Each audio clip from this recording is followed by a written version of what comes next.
Brother's girlfriend copies everything my wife posts online, creating chaos in my marriage and ruined family dynamics. Ridiculously enough, this is probably the biggest source of stress in my life right now: my relationship with my twin brother, my relationship with my wife, and the strained dynamic between my brother and my wife. For clarity, I'll use fake names.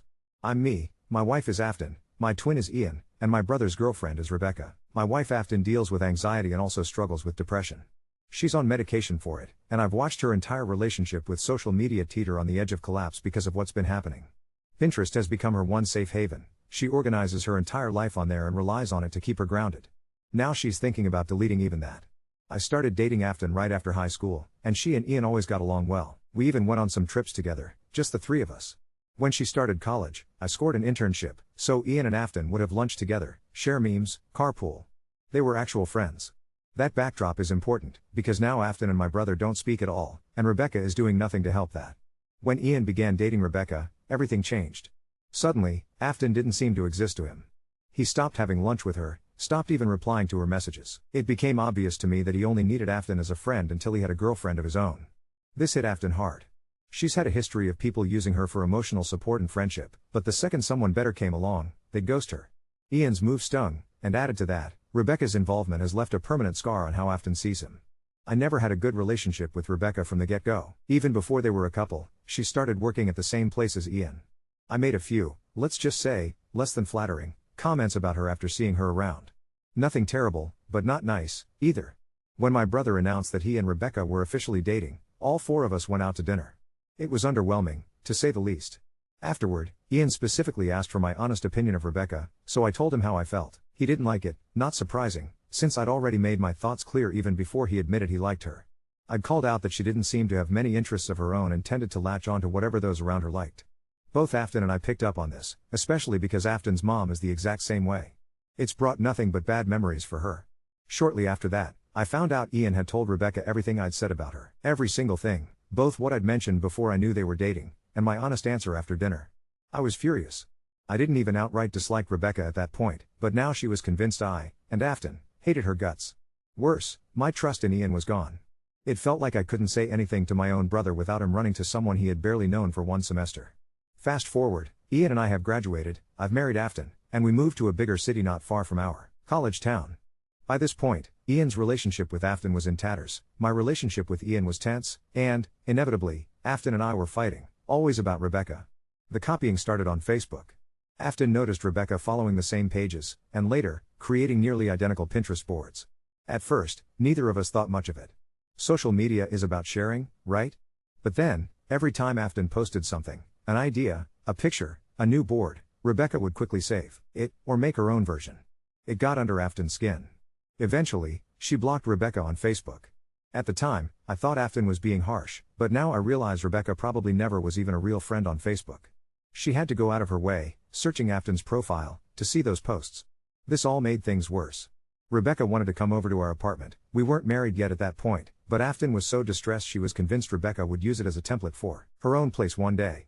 That made Ian furious. He was angry he could only come by himself, and I got angry with Afton for what felt like extreme behavior.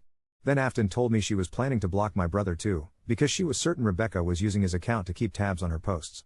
I ended up in another fight with her, thinking she was being melodramatic, and then in another argument with Ian, who was now upset that Afton blocked him. Afton even sent Rebecca a message telling her to cut it out, probably less than polite about it. But blocking on Pinterest doesn't really do much. Rebecca could still see all of Afton's boards.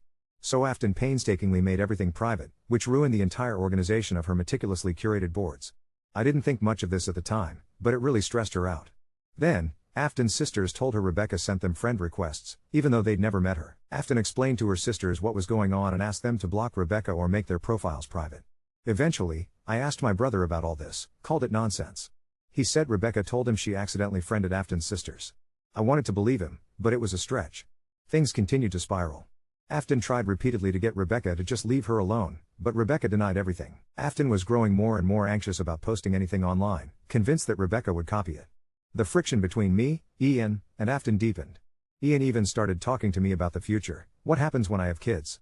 Would Rebecca have to stay home if he wanted to visit? Would my kids ever get to visit him? I thought these were valid points and fought with Afton again about how much this all mattered. I told her imitation is the sincerest form of flattery, but nothing I said made it hurt less for her. I felt like I was constantly patching up wounds between Ian and Afton, but it always backfired. When I tried smoothing things over, little white lies only made them angrier once the truth came out. No one wanted to budge, and each time, both Ian and Afton were mad at me for meddling.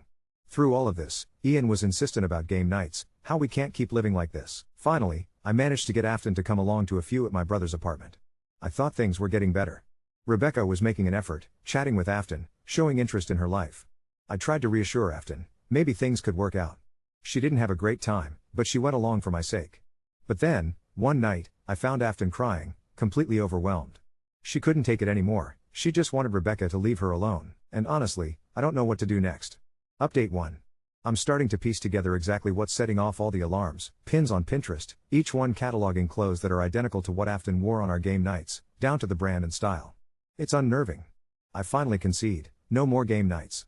I apologize to Afton for ever fighting her about this because now, the whole thing just seems genuinely insane. Afton's tried to tell Rebecca how anxious this makes her, how it's just exhausting to try and live her own life, and now I'm crushed by guilt for not seeing it sooner. But Rebecca doesn't stop. One day after work, Afton comes to me, clearly upset, and asks if I told Rebecca where she gets her glasses. Of course, I say no. That's when Afton shows me a picture. Rebecca, flashing a broad smile, is wearing the exact same unique pair of glasses Afton always wore. My memory jolts. I realize about a month ago, my brother casually asked me where Afton bought her glasses, mentioning Rebecca needed new ones but wanted to keep the price down. I didn't think anything of it and told him. Now, I realize Rebecca just wanted to duplicate Afton's look, and Afton hasn't worn her glasses since. She only had them 3 months before that happened. When I married Afton, my brother stood by my side in the wedding, but Rebecca wasn't there, she wasn't invited. All Afton wants, truly, is for Rebecca to live her own life, to stop mirroring her so desperately. Anytime I try to broach this with my brother, he swears there was a problem, but they've handled it. It rings false. After our wedding, Rebecca started pinning our wedding venue, saving images of all the clothes Afton wore on our honeymoon, and making a new board with date ideas suspiciously close to the ones we posted during our trip. We'd chosen a cold destination because we'd never really experienced winter. We went ice skating, I even posted a video. Not long after we returned, Afton quietly tells me Ian and Rebecca have discovered a new shared passion, ice skating. If these things happen separately, maybe I'd believe they were coincidences. But there's just too much. Sometimes I wonder if I've lost my grip, because who does something like this? Who obsesses, stalks, copies another person's life so thoroughly? Now, even basic conversations with my brother fill me with anxiety. Anything I say could become the next hobby they snatch and claim as their own. Afton can't even follow a band on social media. She's terrified Rebecca will somehow stumble upon them and start gushing about how much she loves their music. I like the band too, but I have to police every conversation with Ian, burnishing out any detail that could give Rebecca material to copy. Twins have an unspoken bond and shared interests, so this new constant vigilance is exhausting. Recently, I decided things couldn't go on like this. Something needs to fundamentally change. Afton tells me she spent the last year and a half saving every single instance Rebecca's copied her, each record tucked away on her phone. I ask her to send them to me, but instantly, this plan falls through. Afton upgraded her phone recently. Yes, of course we saw that new upgrade show up on Rebecca's Pinterest board, and the screenshots didn't make it to the cloud. Over a year of documentation, gone. Not to mention, whenever Afton confronts Rebecca, pins and posts vanish without a trace. Still, Afton has managed to recover about 40 recent examples. This is shredding Afton's peace of mind. She's left perpetually nervous, wondering when Rebecca will next latch onto something she didn't even realize she valued, and make it her own. Let me give you a taste of what Afton's captured. A selfie from a trip or date, and Rebecca pinning the exact dress or item of clothing Afton wore in the photo. Or Rebecca saving picture after picture of the exact car model Afton drives. Where does it end? I tried talking directly to Rebecca, she insists nothing's happening, acts like we're imagining the whole thing. I tried explaining that while it's normal to emulate a celebrity, idolizing someone you see regularly is awkward, at best. It's not admiration anymore, it's obsession. Even down to pets. Afton and I have 2 cats. Of course, now Ian and Rebecca do too. Sure, plenty of people have 2 cats. But it feels more and more as though Rebecca is assembling a carbon copy of our existence. I can barely keep up with the paranoia. The news gets worse. Ian and Rebecca are about to move to our town. Once that happens, my old excuse of distance keeping us apart won't work. Ian will start pushing for more visits, and I dread what will happen when Rebecca steps into our home. Just as Afton says, she doesn't want to walk up our driveway and see her own car, walk through the door and spot her own shoes and furniture, find Rebecca at the door wearing her dress and glasses. She's been avoiding Rebecca at all costs, and I can't blame her. Next weekend, I've decided, I'll talk to my brother face to face about all of this. No texts. Rebecca has a habit of twisting things, deleting posts and pins whenever she senses trouble. I want to catch them off guard, show Ian the evidence Afton has managed to scrape together, and ask, does he honestly not see what's happening? Recently, Afton's gotten more suspicious that Rebecca may be using fake accounts to stalk her social media activity. She's locked down her profiles as tightly as she can. Only specific people can see her posts now. I should probably follow suit. Honestly, I barely even use social media anymore because of all this. I want it to end. I wish none of this ever began. It leaves me doubting myself constantly. Are we overreacting? Am I making a bigger deal of this than it deserves? If so, someone tell me why, tell me how to see it differently, because right now my day-to-day is a mess of anxiety and mistrust. I don't want to lose my brother. He's my twin, my only true family left, the uncle I want in my children's lives. I want normalcy, a future where my kids can stay at their uncle's, where a rift like this never existed. But every visit comes with dread. Afton's new glasses will be on Rebecca next, her new dress catalogued, our furniture duplicated. Why can't Rebecca just be her own person? I'm 23 years old, but this feels like playground drama. Afton isn't counter-stalking Rebecca, she's blocked her everywhere but Pinterest, just so we know when the mimicry happens. Even if Afton deleted social media, Rebecca would still find access. She'd simply mine the accounts of mutual friends and relatives. Pulling back from social media might help, yes, but eliminating the copying is all we want. The real issue has nothing to do with social media, it's the copying in real life that poisons everything. Social media just gives Rebecca a surveillance tool to fuel her obsession. My brother wants everyone happy, but anytime Rebecca is in the same room as Afton, I can see her mentally cataloging every detail, outfits, interests, speech. Last night, Afton finalized the document I'll use when confronting my brother. The evidence is chilling. For last year's Valentine's Day, Afton posted a photo with one of our cats. This year, Rebecca posted a recreation of that very photo. Same glasses, same hairstyle, same clothes, same cat pose. Seeing the images side by side is eerie. If this isn't deliberate, I honestly don't know what is. Update 2. So I had that conversation with Ian. It didn't go the way I expected at all. I went over to his place Saturday afternoon while Rebecca was at work. I brought the evidence Afton had compiled, those side-by-side photos, the Pinterest screenshots, everything. I thought I was prepared for denial, maybe some defensiveness. What I wasn't prepared for was Ian breaking down completely.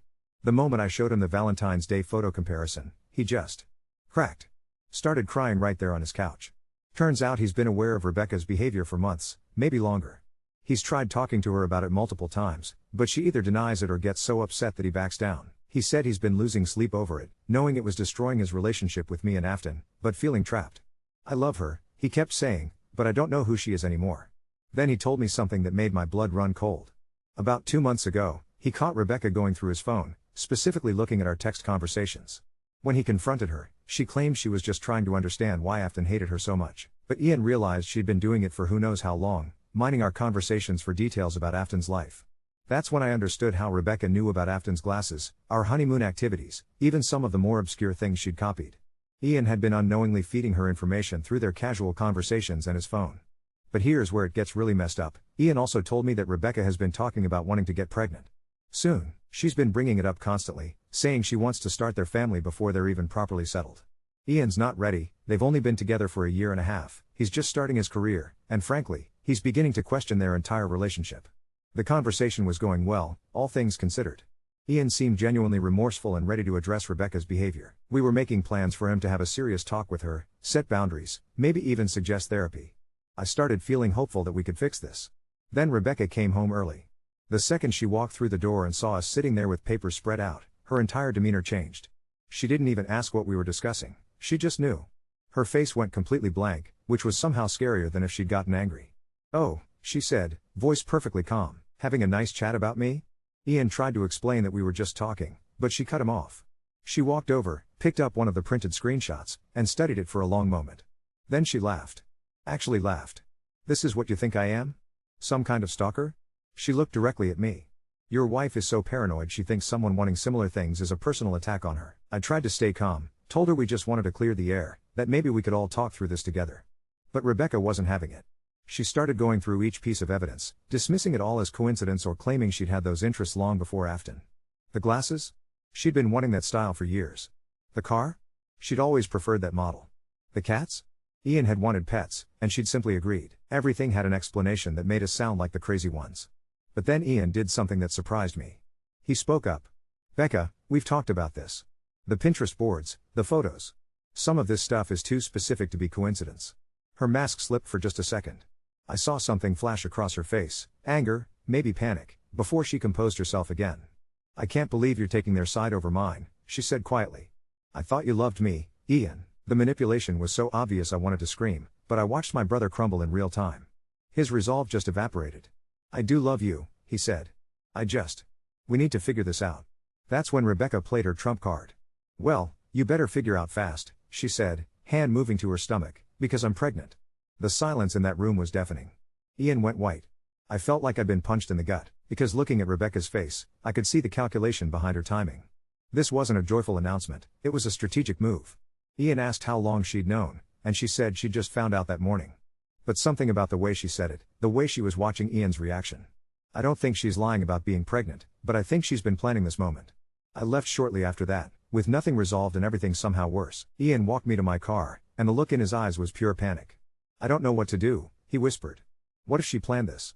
I didn't have an answer for him. When I got home and told Afton, she just nodded like she'd been expecting it. She was never going to stop, she said. Now she doesn't have to. I keep thinking about Ian's question, what if Rebecca did plan this? The timing is just too perfect. She's been pushing for pregnancy, she gets caught copying Afton, and suddenly she's pregnant with the one thing that guarantees Ian won't leave her? Afton's already talking about us moving farther away, maybe even out of state. She says she can't handle the idea of Rebecca raising a child to be another version of her, and honestly, I'm starting to understand that fear. I never thought I'd be in a position where I'm hoping my brother's girlfriend is lying about being pregnant, but here we are, because if she's not lying, I don't see how any of this ever gets better. The worst part? Ian texted me this morning saying Rebecca wants to rebuild their relationships with family now that they're starting their own.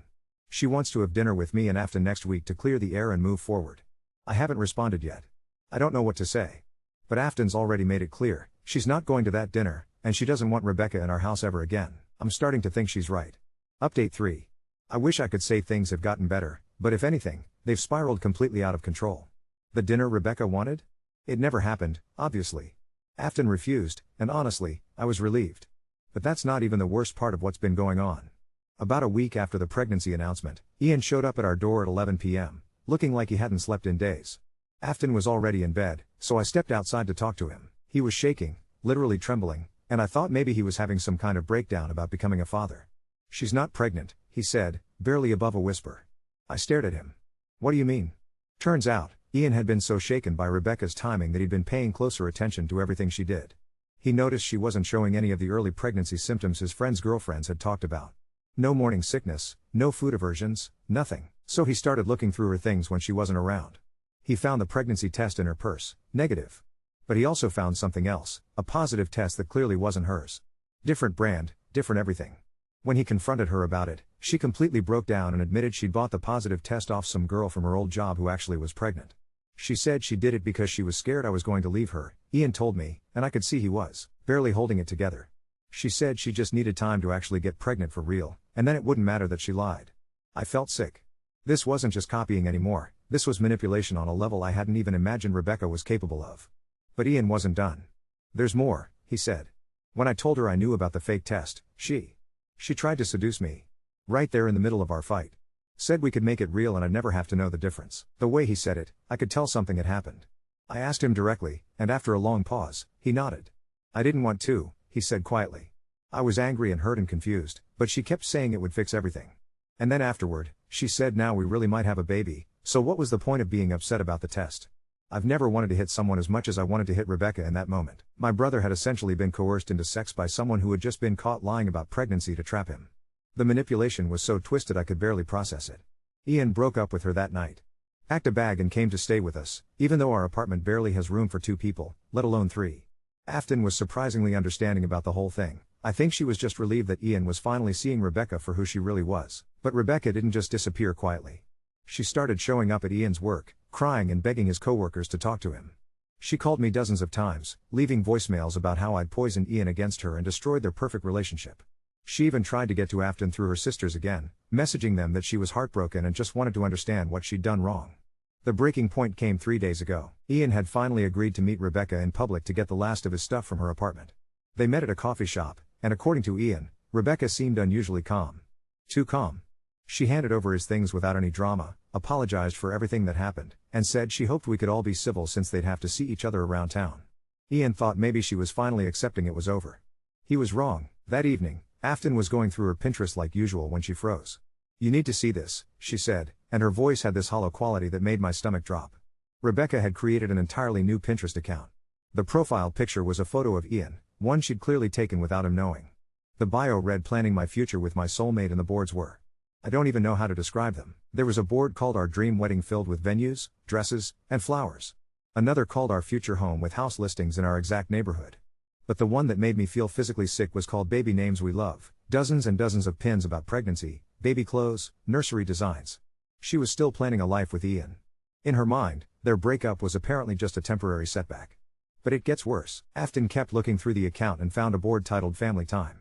It was full of pictures she'd clearly saved from my social media over the months, photos of me and Afton, our cats, even some with Ian when he'd been staying with us. She'd mixed them in with stock photos of happy families and pictures of houses with white picket fences. Ian went white when we showed him. She's not planning a future with me, he said quietly.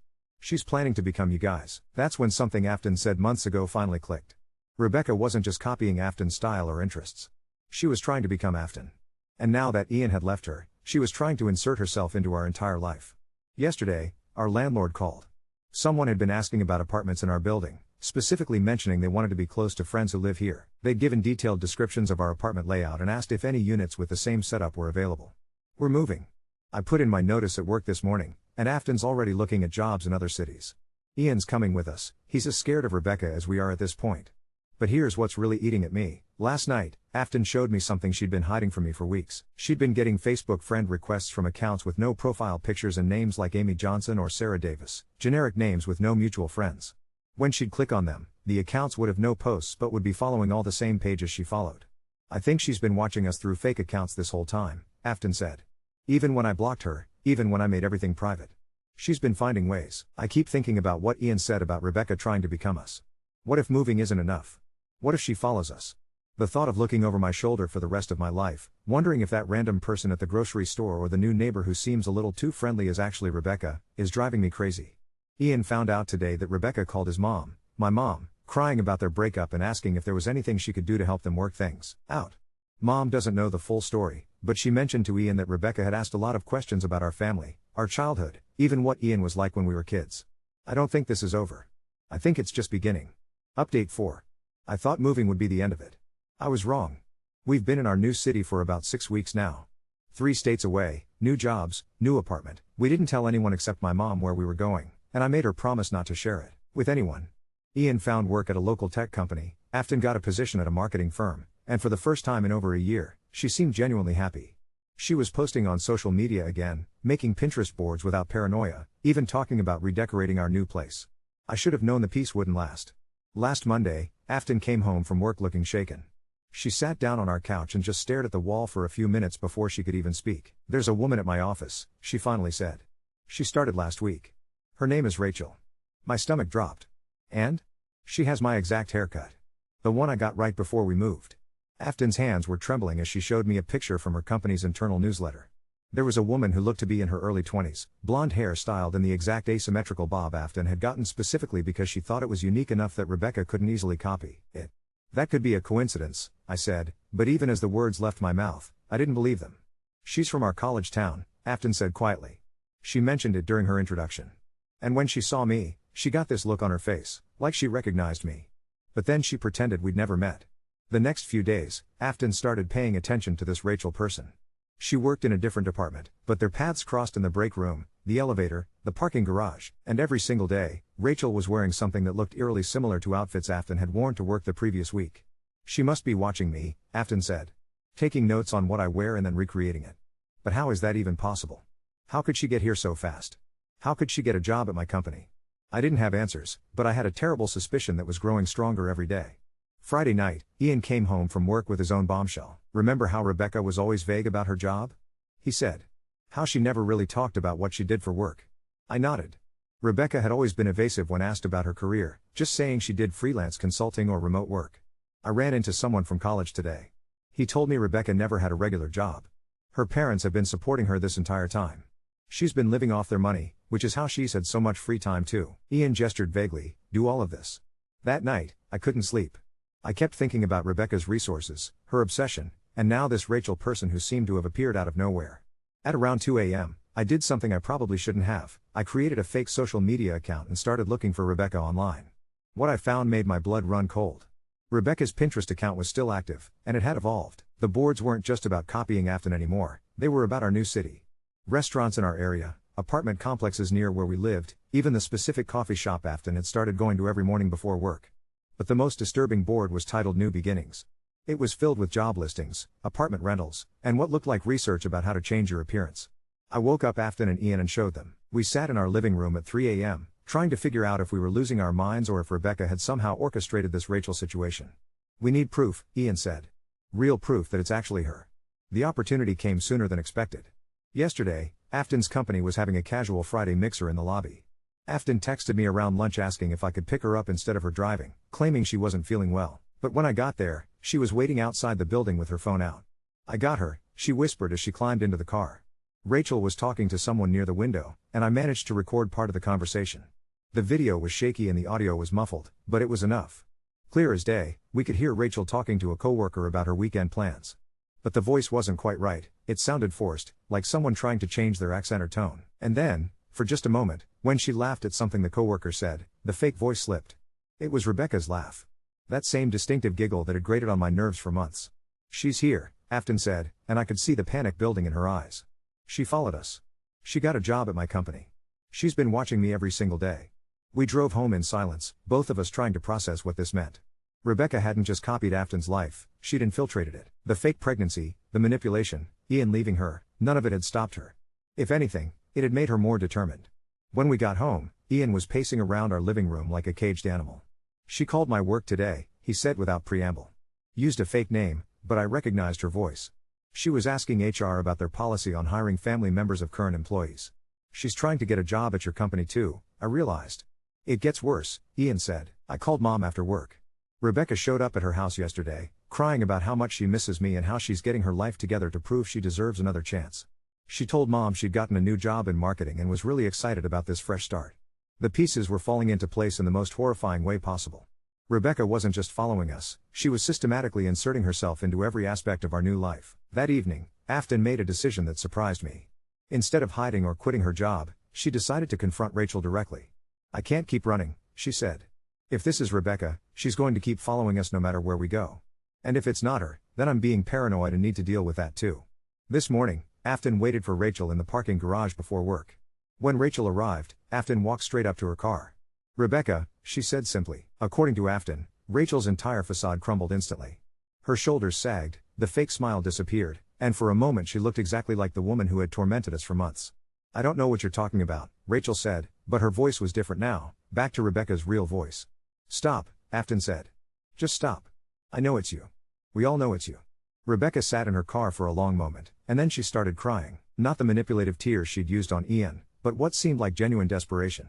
I just want to understand, she said through the window. I want to understand why you get to be happy and I don't. What makes you so special? What do you have that I can't have? A life, Afton told her. I have my own life. That's what you can't copy. Rebecca drove away without another word. She didn't show up to work today, and according to Afton's HR department, Rachel submitted her resignation this morning, effective immediately. But I don't think this is over. I think Rebecca is more unhinged than we realized, and I think she's going to keep escalating until something forces her to stop. Ian's been looking into restraining orders, but the problem is proving that Rebecca and Rachel are the same person.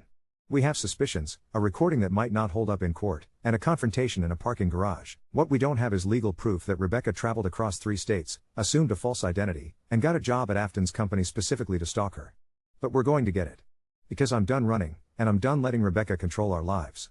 The question is, what is she going to do next?